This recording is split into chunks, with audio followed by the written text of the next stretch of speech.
Well, welcome, first of all, to iHelp. We seem to operate largely in the background, but this is an opportunity for you to learn something about how we work. Um, First of all, I'm coming to you tonight remotely for the simple reason that I want you to see how we use VoIP or Voice over Internet Protocol to communicate with our members. So VoIP is very much part of our operation. And also I want you to see how we use remote control software in order to see what the members' problems are, and secondly, help them to fix the problem or show them how to fix the problem.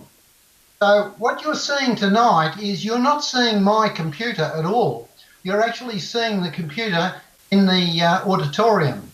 So I'm simply controlling that computer remotely, as I would if I was helping a member with their computer. So that's how we proceed. Now, members would start their connection with Melbourne PC from the Melbourne PC homepage. So I'll just open that up here, and that's the homepage that you would normally see. PC's homepage covers a lot of areas of the club. It covers the special interest groups, and it covers members areas. It covers commercial matters like joining the club, the mobile broadband, renewals of membership, and all those sorts of things, mail outs, newsletters, PC updates, all those things. Now, we're not involved with any of those commercial matters. We are simply involved in technical help, technical support. So if we come up the menu at the top, we run along the menu slowly so you can see what's going on. We go to item 6, which is help. Now, the first item under help is iHelp. And iHelp is a SIG, although it's not a public SIG. It's more a closed SIG for those people who are involved in giving support. Now, the SIG page itself is broken up into two main areas. First of all, on the left-hand side is a description of all the forms of help that are available to people. Some of those come from iHelp, some of them come from other parts of the club. But we've tried to make our web page as a one-stop shop. So if you've got a problem, somewhere on that page you will find support. So the left-hand side is a description of the general help that is available to members, and the right-hand side, which is shown by that main menu, is a more detailed description, or a more detailed references to links and what have you, where you can find more about a particular subject. Now, the first thing that we often get asked is, what are these pictures about? Because they don't seem to be related to Melbourne PC. Well, they are. Because the first point we are making is that Melbourne is a unique place and a unique city. And also at our museum, at the Melbourne Museum, we have CIRAC, which is the only complete first-generation computer in the world, which still exists. So it's a unique installation, CIRAC computer, if you get a chance to see it at the museum. And also we have iHelp, which is unique because it is a free service of support to members of PC User Group. So I believe it's quite unique to Australia, probably or possibly unique to the world. But that's what the pictures are all about. Now, we'll just sort of slowly scroll down. When you have a problem, first thing that you probably do is you think about first aid. Now, first aid is of course mainly a phone number. You can ring that phone number between 10 a.m. and 3 p.m. And if you've got a question which is relatively short, I mean, we don't tie it down, but you know, we're thinking in terms of 15 minutes.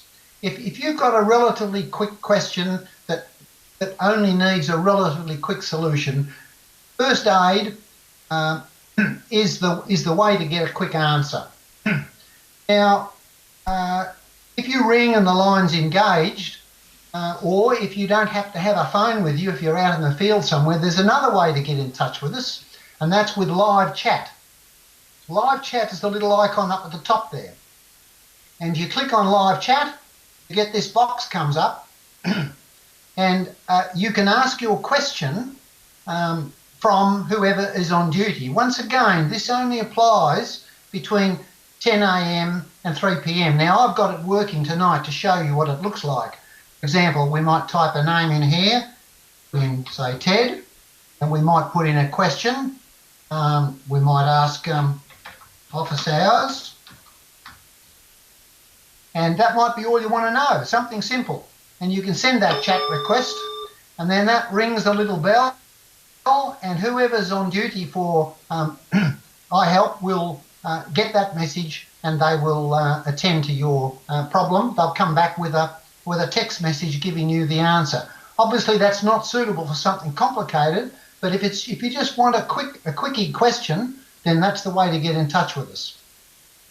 Right, and we just close that. We'll close this up here.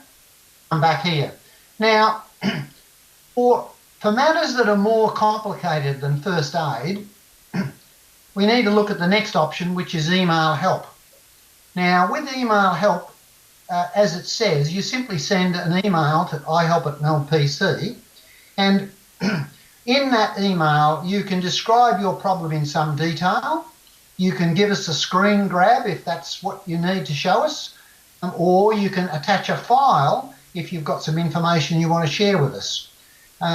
Email help is a very good way if you've got a detailed problem, and it has the advantage that we would consider that inquiry, and we try and get someone to answer it who knows something about that subject or who feels that they can help you.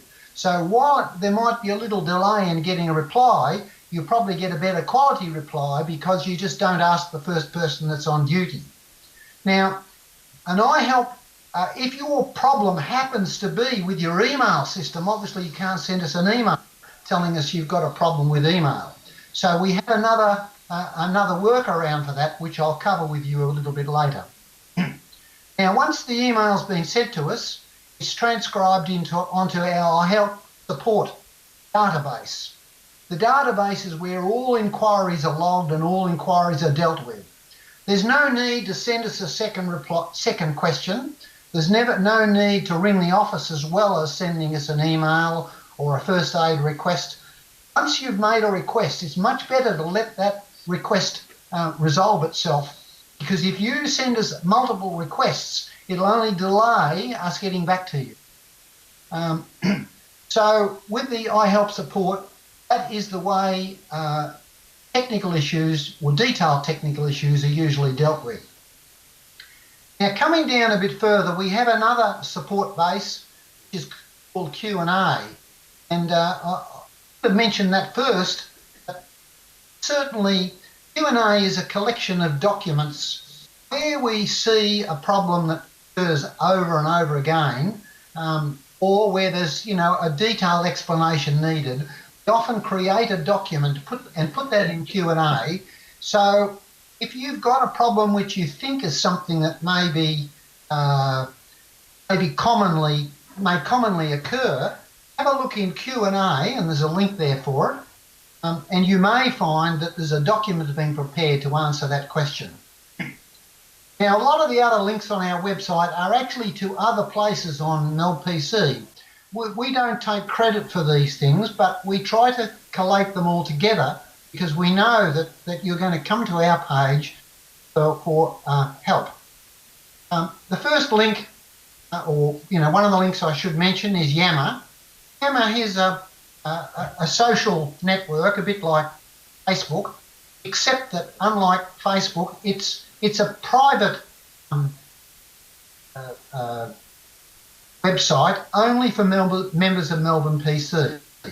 So you won't see any lurkers in Yammer, and if you ask a question in Yammer, either someone will have had experience with that problem or someone may have enough knowledge to be able to answer it. But invariably, somebody will reply to you if you ask a question. You may have to wait a day or two before you get a reply, but once again, time is not the essence. The important is the quality of the reply. Now, the next source of information or help can be the monthly meeting. You heard George's Q&A session at the beginning of the meeting tonight, and if you have a problem, by all means put your hand up and ask a question during that Q&A session. Also, if you are a bit shy, you can, during the tea time, during the interval, you can ask that question of one of the office bearers and they'll probably point you in the right direction. So Q&A is at the monthly meeting is a very good way to ask a general question.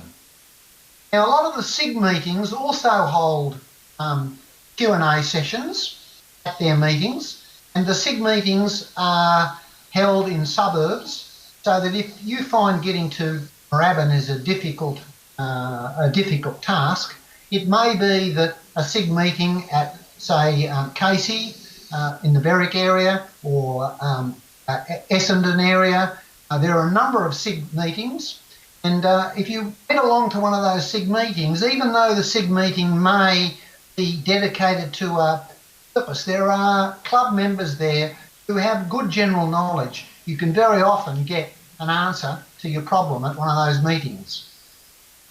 Now, some of the SIG meetings have workshops. The workshops are particularly useful for hardware problems, because hardware problems may not be solvable across the internet, and hardware problems really need hands-on experience. So if you've got a notebook or a laptop computer, you can probably tuck it under your arm and take it along to one of the workshops. But if you've got a desktop computer, you're going to have to pack the computer up and the keyboard up and take it along.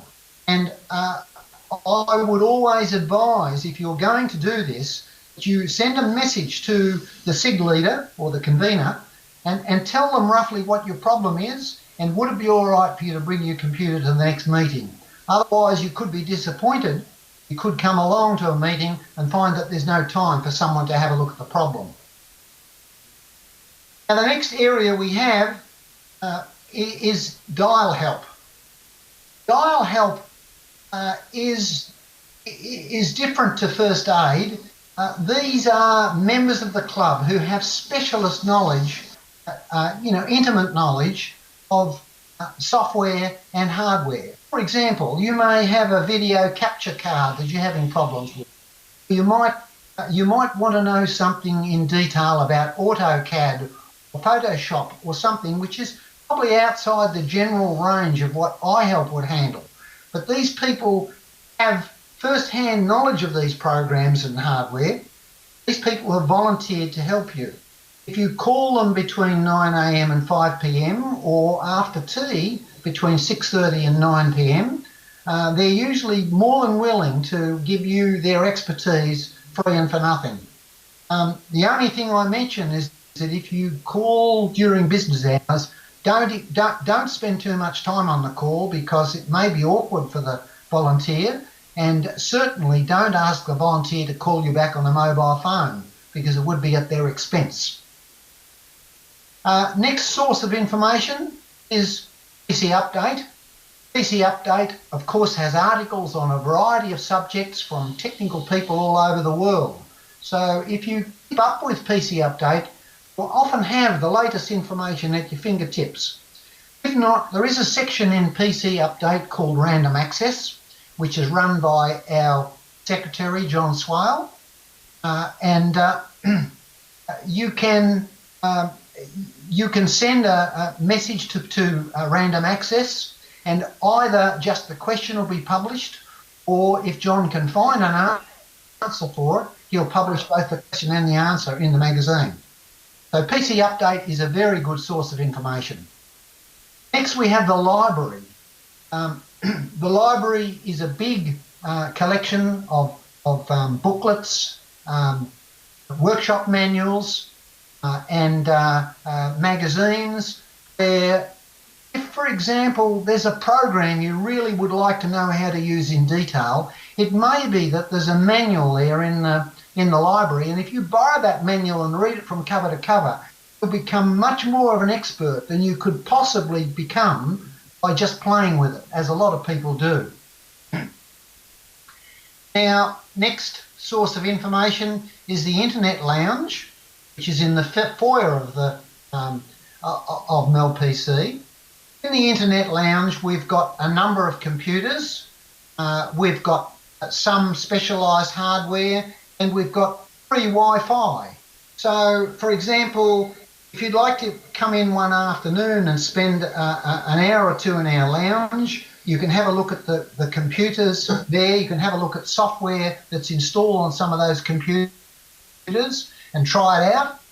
You can burn a CD or a DVD or copy some files from the web. Or if, for example, you want to upload a fairly large file, say a refresh of Windows 10 or something like that, you can use our Wi-Fi instead of burning up megabytes or gigabytes on your mobile Wi-Fi.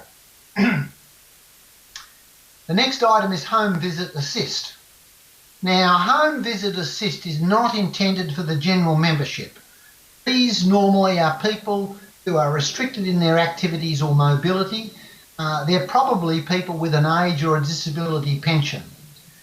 The idea is that some people simply cannot get to Moorabbin, cannot get to a SIG, cannot even get to the local workshop to get something done. So there are a very few volunteers who are prepared to go into people's homes and help them. Now, bear in mind, this method of fixing computers is terribly inefficient because they may have a slow modem, you might have to wait ages for things to be downloaded, and you have to wait while things set themselves up, and you probably, it'll take more than one visit to fix a problem because the helper may not have with him all that's needed to fix whatever's wrong with the computer. So it's much better to take your computer to a SIG workshop, or to take your to call iHelp, see if somebody can help you over the internet, or take your computer to the local computer shop. It's much better to do that than try and get anybody, whether they're paid or free, to come into your own home. And lastly, we have links, which is really a collection by iHelp of links that we found on the web that could be useful. Now, all I suggest is that you scan down those links sometime and have a look and see if there's anything there that interests you or anything that you may not have known about, because sometimes those links are very useful. Now, that really covers our descriptions on the left-hand side. We'll just have a look at the menu on the right-hand side in a little bit more detail. The first item, which is perhaps the most important if you don't know where you're going, is to search the website. So we'll just click on that link and you can search the website. Let's say, for example, you want to know how to reset the password for your email. This is a common sort of problem people have. Now, the thing to do is to latch onto a keyword. The keyword with that would be reset. So if you click here to search this site, you come up with a little search box and you can type in there the word reset. So we'll just put that in and we'll go mistake there.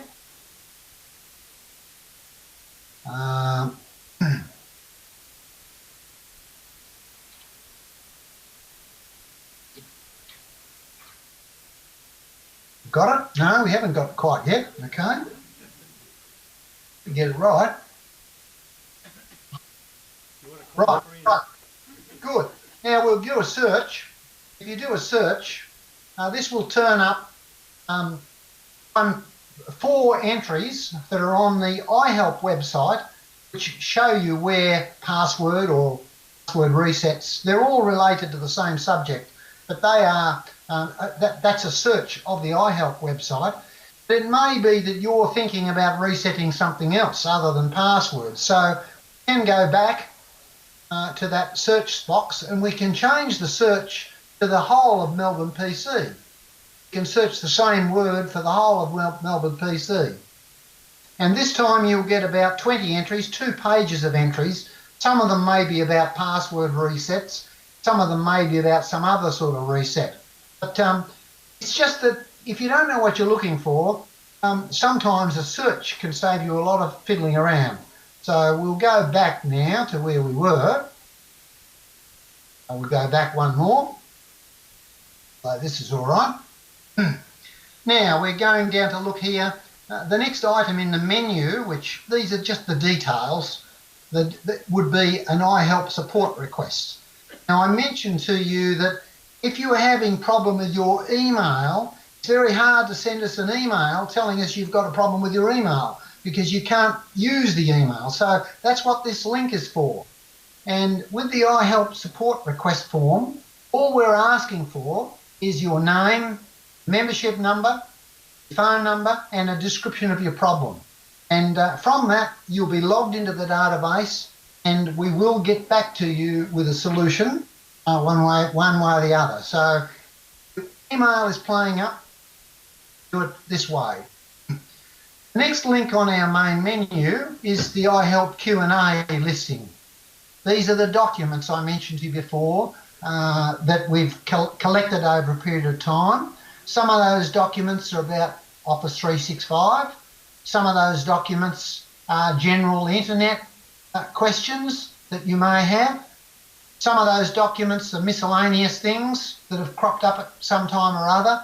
Some of them may be documents that are outside iHelp, that they're on the web somewhere else. Now let's say, for example, you've got this problem we mentioned before with your email. If you have a look at Office 365, there's a document there called Reset Your Password. So all you need to do is to click on that link and a document comes up which tells you how to do it. So, you know, there's no need to ring, there's no need to write. All you need to do is to click on the appropriate document.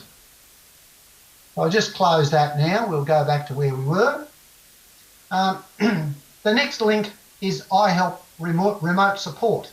Now, remote support is what I'm doing now. I'm giving you support by driving the computer in the auditorium. We use 2 programs. We use Go to Assist, which is made by Citrix. This is a program licensed to Melbourne PC. It's a commercial program. We also sometimes use TeamViewer, which is more a shareware type program. In some situations, one or the other works better. But the reason we've constructed this page is so that if you are thinking of contacting iHelp and you are thinking of having us connect to your computer, you can familiarise yourself with what the procedure is beforehand by reading this here. Now, nowadays, nearly all suppliers use remote support. All the big providers of hardware and software use remote support. I have very, very rarely, over a period of 15 years, there's only been a couple of people who've refused to allow us to connect to their computer. Now, I think that's very foolish because no matter how smart you might be, there's never any harm in having someone else have a look at your computer. Very often they can suggest something to make it look a bit better, work a bit better, and you don't have to take their advice. You can always say, oh, no, I like it the way it is. The other thing is if you still refuse to have a remote connection to your computer, probably we can't help you because some of the issues, we just have to see the problem. We have to look at some of the settings to be able to fix it. But if you still refuse, it's likely you're doing something illegal. If that's the case, we don't want to connect to your computer anyway. So that's the situation with remote support. Now, the next 2 items on the main menu are all about iHelp themselves. That's a bit introverted. We don't want to talk about them tonight. But if you're interested in volunteering for iHelp, you may like to read those and find out a little bit more about when we have meetings and who's involved. So we'll just skip that and go down to club facilities. Now, club facilities nothing to do with that. Club facilities is to show you as a member, or to show people who are not members, things about the club that you may not know. For example, a lot of members have not been to Moorabbin and they don't really know what's at Moorabbin. So, or even those who have been to Moorabbin may not have seen all the things that are there. So first of all, we've got a couple of videos that could be interesting. For example, you may not have seen how we construct the video that gets transmitted across the internet to members at home. First of all, there's camera operations, which is manned by Roger Ragg. But then there's the video coming off the camera has to be monitored, and the video being transmitted across the internet to members also has to be monitored. So I'll just show you this quick video of what's going on behind the scenes.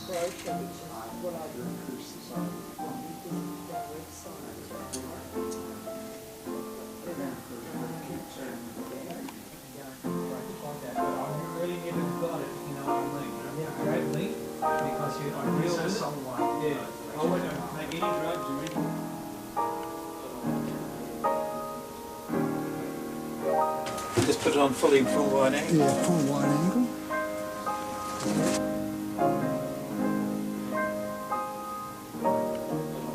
Yeah. And also the back tray. Do you use hot water or cold water? I like ocean. It works much better with hot water. Yeah, but you don't know that, but it works. Boiling water works really good.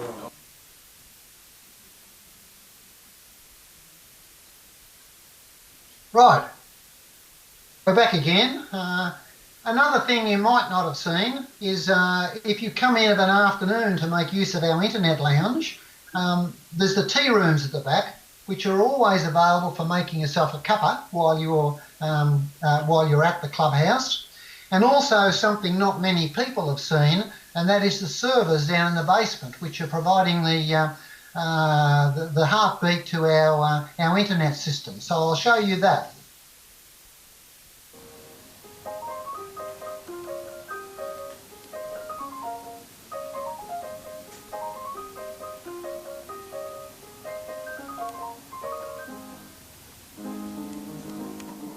Swing across.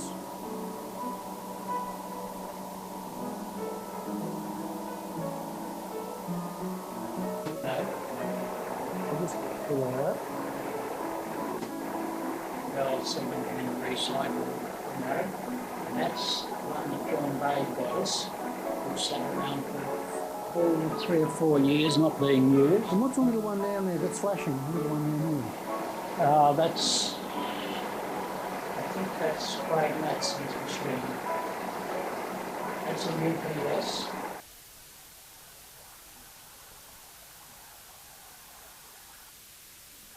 Right, we're back again now. And lastly, just a quick view of, first of all, our library, then the internet lounge and the training room.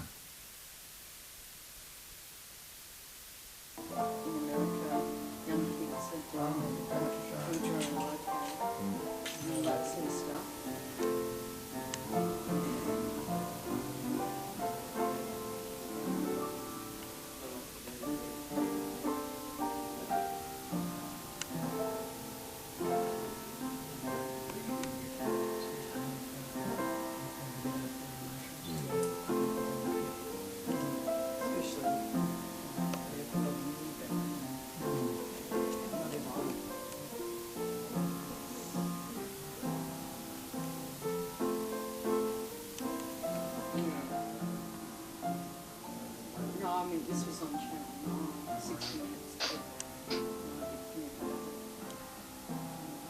There's lots of stuff about. Right, we're back again. Now, as I said to you before, these videos are not only useful for you as members to see, but if you've got a friend who's interested in joining Melbourne PC, point them to this page, because they may not realise what facilities are available. Now, the last thing we looked at was, of course, the internet lounge. If you scroll down on this page a little bit further, we've got some more details of what is in the internet lounge. The computers there have quite a range of software and hardware installed. For example, if you're interested in to see what Win 10 is like and you've only got Windows 7 at home, you can come in and have a play with one of our computers, have a look at Win 10. Or you might like to look at Skype. If you have not used Skype before, you might like to use Skype and come in and try it out. Or if you're thinking of using OpenOffice, which is the alternative to buying Microsoft Office, once again, we've got that on display. There's another computer which is connected to a scanner, which if you've got documents that you want scanned or photographs or pictures, magazine articles that you want to scan, come in and you can use our scanner. You can use OmniPage to convert that scan to editable text. There's other software on those computers, like for example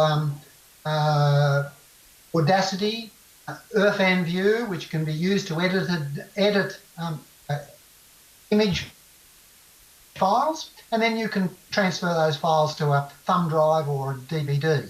There's also another computer that's dedicated to transferring analog video to digital format. If you've got any videos at home, VHS or 8mm, you can bring them along, you can scan them and convert them and take them home on a DVD. So that's a very, very good option. The next link in our main menu, which is down the right-hand side here, is Common Settings. Now, Common Settings is really for people who are setting up their computers. It's just a quick shot to indicate all the settings necessary. First of all, the settings for the Optus mobile broadband network. Now, as you know, we're discontinuing that from the 31st of August. Our present settings are there for all to see. If you need to look them up, they're here. There's also the settings for our email. That's Office 365. There's details of the address for Yammer, details of the address for Melbourne PC, and there's even some reference to what was our members' web pages, which are no longer available at the moment, not available currently. Maybe one day we'll bring those back again.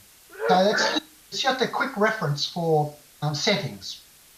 Now, if you're interested in mobile broadband, the next setting on the list is of interest.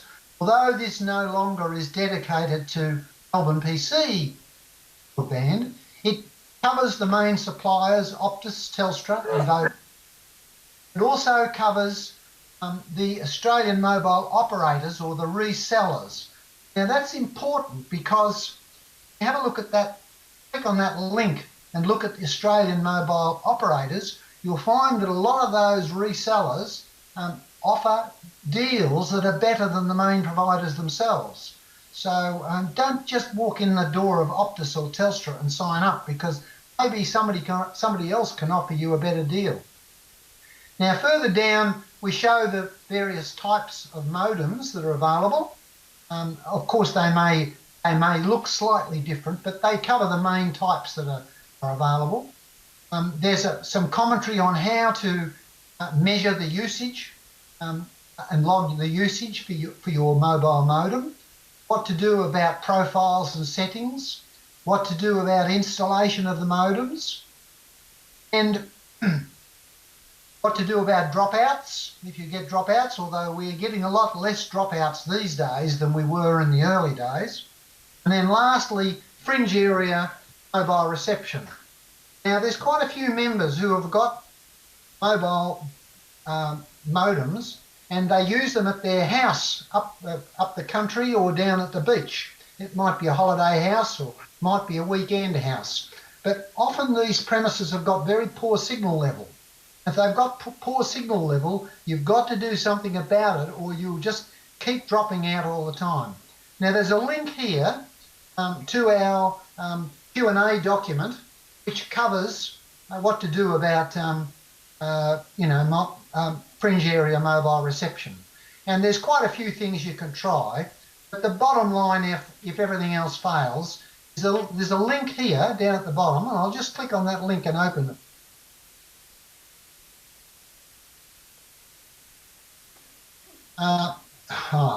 However, we've gone back to it. Oh, that's funny. Funny we didn't get that. Go back. Somehow we didn't get that link. I'll just try it again.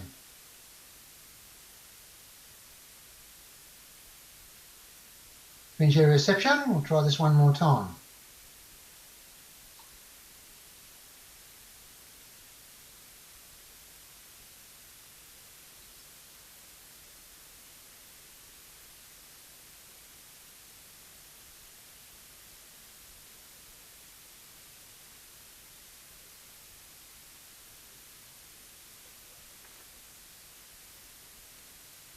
Oh, okay, we might have to just copy and paste the link if it's not going to work, so we'll just copy and paste the link if that's the case.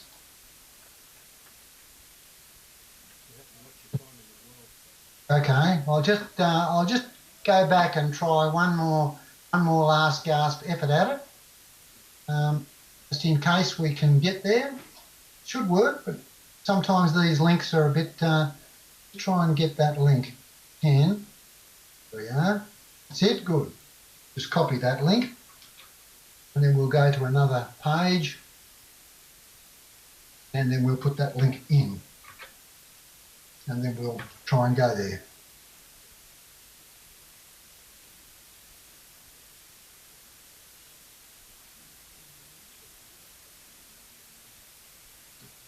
Yes, right now, this is what's called a triangular Yagi antenna. You mount this antenna halfway up your TV mast, and my experience is that an antenna like this can at least double the signal on your mobile modem. Now you need a modem that's got an aerial socket on it, but these Yagi antennas are very, very good for improving the signal.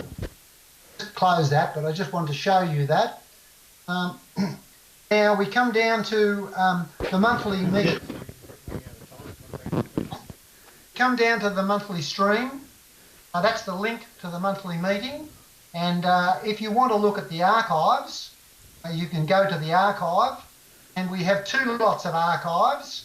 We have the archives at Melbourne PC, which are high quality, high definition videos, but they're fairly large. There's another link to the Office 365 website, which has got selectable quality videos. So that's probably a better option, particularly if you've got a mobile modem. Then there's the Office Contacts. The Office Contacts is a place where you find all the links to the Office bearers. For example, I'll just go up here. Leighton. For example, did you know that Skype have got that Melbourne PC has a Skype address? So if you're away from home, always contact LPC with Skype. Leighton. We also have contacts for office bearers, contacts for SIG groups if you want to come along to a workshop. Just coming down a bit further. How did that happen? Leighton. Yeah.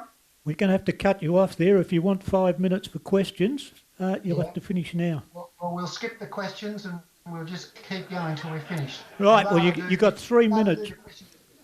Okay. Now, the next option is PC updates. And PC updates are two avenues. One where you can download PC update at the entire collection of PC updates. Requires your login and password. The other one is the one that George mentioned tonight. You can connect with the second link and just get the latest PC updates without having to put your password in. And then lastly on our list is web links, which is just a collection of links that we found. Some of those links are at Melbourne PC. Some of those links are personal websites like TED's or Melbourne TV Guide. Sources like Encyclopedia Britannica, NBN, Wikipedia. Suppliers, various people that supply hardware and software for that matter, but I'll just highlight this one here for you. PLC Computers in in Moorabbin, PLC computers, they're very close to our offices in Moorabbin, and if you call along to their store and tell them you're a member of PC, they'll very likely offer you a better deal than the average public. And there's some tools like speed test and Google Advanced Search, and some computer programs like Real Player, Skype, places where you can download various links. Now that's all I've got to cover. We haven't really got time for questions, but by all means, if you've got a question, send it off to iHelp tomorrow. Okay?